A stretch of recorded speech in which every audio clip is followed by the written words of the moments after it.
আসসালামু আলাইকুম। আশা করি সবাই ভালো আছেন। আমিও আলহামদুলিল্লাহ ভালো আছি। আজকের বিষয় হলো আমরা ছোট্ট একটি বিষয় দেখব। বিষয়টি হলো আমরা ভিজুয়াল স্টুডিও কোডে যখন প্র্যাকটিস অথবা কাজ করি ওই সময় আমাদের কোডগুলো অনেক এলোমেলো হয়ে থাকে। প্র্যাকটিস করার সময় আমরা অনেক এলোমেলো ভাবে কোডগুলো করে থাকি। আমি সেই বিষয়টাই আজকে দেখাবো যে সেই কোডগুলো আমি কিভাবে অনেক শর্টকাট উপায়ে সাজিয়ে আনতে পারি। তো সেই বিষয়টা দেখার জন্য আমরা প্রস্তুত। আমি এখানে অনেকগুলা কোড করি, কোড করার পরে এগুলো একটু এলোমেলো করি।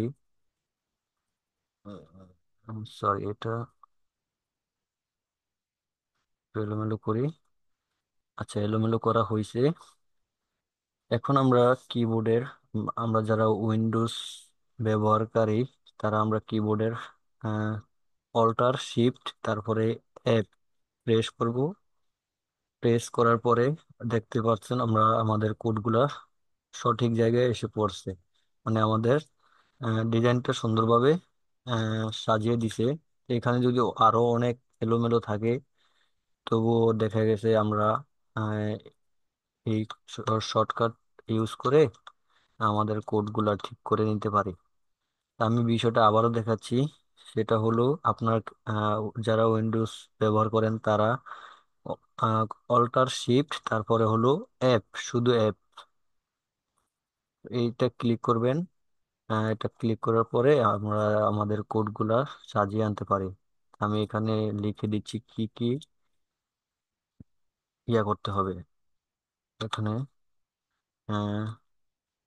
Alter plus shift